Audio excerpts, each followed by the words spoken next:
Eric, can you give us an example of one of your favorite stories? Sure. One of the ones I like the best is the story of the naked president. So there was a U.S. president that would skinny dip in the Potomac River every morning. Every morning. But that's not the best part of the story. There was a woman journalist, a reporter named Anne Royal. And back in those days, the 1700s, they didn't give interviews to women journalists, right? So he kept saying, no, no, no, leave me alone. But anyway, so she went to the shore of the river and gathered up his clothes and held them hostage. In exchange for? In exchange for an interview. So that's how Anne Royal became the first woman journalist to interview a sitting U.S. president. But what happened is word got out. Word got out, as secrets do at the presidential level. And so he was a one-term president, and you might say his credibility was sagging as low as his backside. As his backside was saying, yes, it's true. Mike, how about you? One of your favorites? We have a story in the book that we call The Butt of a Fat Joke, and the year is 1968. And there's a burning question in the mind of most Americans, and that is, how can I shove unlimited quantities of fatty snack foods into my face without making my arteries as hard as yesterday's linguine? Well, the people at Procter & Gamble, the foodies at Procter & Gamble, have the solution. It's a chemically contrived fat substitute called Olestra. Now, Olestra is then added to a number of different kinds of cookies and cakes and potato chips, with one problem. And they're healthy now. And they're healthy. So now there's this great promise of guilt-free, worry-free, fat-free snacking. Everybody's happy, right? Except there's a problem.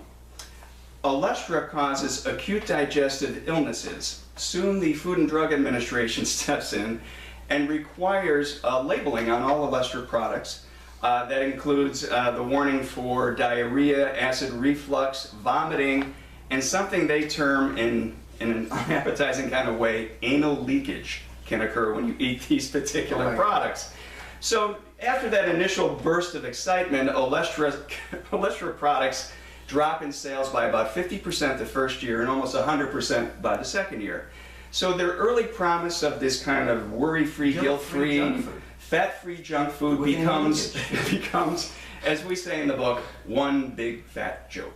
Oh my gosh. There's a postscript to that real quick, Eric, Sure. which is that Olestra can still be found today in two kinds of products that you'll find on the shelf. No kidding. One is machine lubricants, and the other is deck staining products for staining your deck with. So you can eat your junk food and stain your deck. Yeah, well, with the same product. Yeah, I love it. That's corporate America. That's corporate America. Eric, do you have another one? Sure. You know, the movie Godzilla just came out, and the way I understand it, he eats a part of San Francisco and a chunk of Hawaii, right? Yeah. But I have something better than that. Really? There is a giant toad that's eating Australia as we speak. Now, you got to get a sense. These toads are bigger than a dinner plate. They're bigger than your cat. They're bigger than some small dogs. They're poisonous. They're 35 pounds, some of them. They're huge. They're enormous. Yeah. Well, the farmers in Australia had a problem that these beetles were eating their sugar cane. And so they shipped over 100 of these giant cane toads from Hawaii. From Hawaii.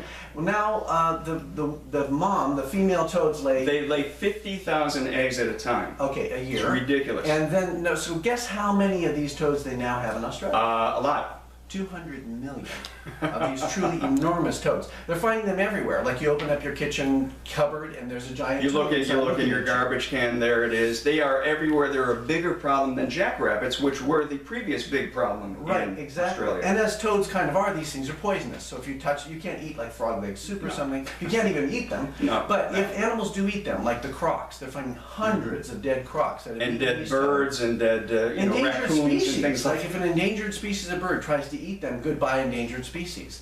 These things are truly, but it's obviously a cautionary tale of the environment and unintended consequences. But guess how they're going to deal with the toads? The new strategy. How's that? The new strategy is meat-eating ants. They're going to introduce them into the layers of the toads, and hopefully they won't find them between their sheets or in their breakfast. And they attract them by putting cat food into the layers of the cane toad. A truly scary story. It's really frightening. And how do they get rid of the meat-eating ants? Well, that's the next problem. Put Olestra in it. With Olestra, probably. Yes, exactly. Mike, do you have another one? I do, in fact. This one in the book we call Make Your Meeting or Meet Your Maker. And President William McKinley was newly elected, and he is a busy guy, U.S. President William McKinley. So his scheduling people say he's too busy to take a meeting with this individual named Casimir Zegelin, who wants to come in and fit the president with a kind of a snazzy new garment that he's come up with. So the president, they postpone the meeting until after he goes to a talk that he has to do at the Pan American Exposition in Buffalo, New York. Now, while he's at the exposition, he is in a rope line or a greeting line, a handshake line, and an angry anarchist comes up to him and takes a gun and shoots him twice. Shoots the president. Shoots the president in the chest and in the abdomen. Oh my gosh. Within a few days, unfortunately, William McKinley has died. Yeah, and they named a mountain after him. They named a mountain after him. And his distraught staff looked at the scheduling book thereafter when they got back to Washington and noticed that that meeting that had been postponed with Casimir Zeglen was designed to fit the president with his new invention, which was the bulletproof vest. So he got assassinated just because he skipped the meeting. Because of procrastination, an assassination occurred. Oh my gosh! And these are the days before Kevlar vests were everywhere. This is so before bulletproof Kevlar. was revolutionary. It could have saved his life. And as a result of that, later on, the Secret Service was created to take care of security for the president when traveling. Prior to that, it had been up to the local marshals, sheriffs, or a police force to guard the president when he's away. Wow. So the moral of the story is, if you have an appointment for a You better darn well bulletproof vest, keep it. You better darn well keep the appointment. Yes. Yeah. Well, you know, and there's historically speaking, there's a very funny story. Well, sad, very sad, tragic, I guess. But the guy who started World War I by taking a wrong turn. Oh yeah. On June 28th, 1914, the Archduke Franz Ferdinand and his wife Sophie were touring Sarajevo. Now he was the heir to the Austro-Hungarian Empire. Right. He had recently conquered the area that we would think of as Yugoslavia. It's now Croatia and Serbia, Bosnia. And all those areas. But anyway, so he was reviewing his victorious troops, and some of the Serbian young men were unhappy with being conquered. Right. So they formed a group called the Black Hand. And Serbian their sole Black Hand, purpose was yes. to assassinate the Archduke. They were the original bomb throwers. We use that term euphemistically now, but they actually coined the term bomb throwers because they would make bombs and throw them. Right, exactly. So they throw a bomb at the Archduke's car that morning. His limousine driver swerves around this bomb and avoids it, but a lot of people are hurt and they end up in the hospital, right? Exactly. So at any rate, so later in the day, he's going to visit these suffering people in the hospital. Out of the goodness of his heart. Out of the goodness of his heart, sure. And the deal is there's this one assassin, Gavrilo Princip, Yeah. and he cannot get to the Archduke to shoot him because the crowds are too thick. Right, Okay. right. Well, his limo driver, Leopold Loika, takes a wrong turn. He's lost. And he turns right, and well, what happened was this assassin gets so bored, he decides to go into a sandwich shop. Goes into a sandwich get a shop. submarine sandwich or something, have lunch, and he kind of gives up on this. Right. And the next thing you know is the limousine pulls in front of the sandwich shop and stops. It's more or less either a dead-end street or the traffic was backed up. Yeah, the traffic. But imagine his surprise. He's got a sandwich in one hand, Yeah. and he sees the guy that he was trying to assassinate earlier in the day right there. He drops the sandwich. Not believing his luck, runs out and shoots the Archduke and his wife. He kills him, yeah. Dead. It's sad. Yeah. But unfortunately, that lights the powder keg. It becomes World War I, where 22 million people 22 were million killed people. as a result of his And then that immediately led to, or soon led to, Well, absolutely. World War II. Well, Hitler and all those guys were upset because at the end of World War I, they had the Treaty of Versailles, and that directly led to World War II. Yeah. So you could say that this guy's wrong turn sparked 2 world wars, and ironically, he lived through not only the assassination, but through World War I, which just goes to show you history doesn't make a lot of sense. That's for sure. That's for sure. I've got one more if you want to hear it. Sure. And this is called the game that really sticks out in your mind. So this, I love this one.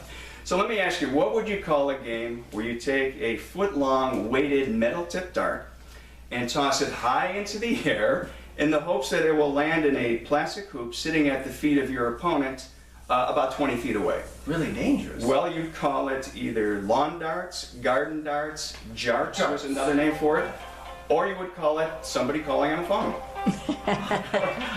Yeah. I'm so sorry. That's right. Turn it off. Okay. Yeah. Or you would, I'm just going to keep going.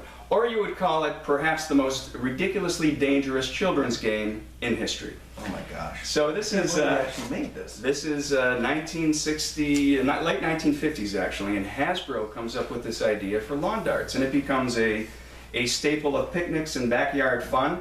Unfortunately, along the way, 3 children are killed by impaled by the dart. Over 6,000 more are injured. The Consumer Product Safety Commission steps in the late 1980s. Yes, it took 30 years for this to happen. Bans the sale of lawn darts in the United States. You cannot even buy them on eBay at this point. eBay has banned it as well. Wow. But there is one group in Bellefontaine, Ohio, that every year has a jarts tournament. And the first prize is $300 and all of your medical bills are paid. Oh. Well, wait a minute, I threw in the last part, but it is a $300 first prize. And Mike, we didn't make this stuff up. This actually This happened. is all real. This is, We only made up what percentage would you say? I'd say maybe 5%. Maximum 5. No. All right, cutting.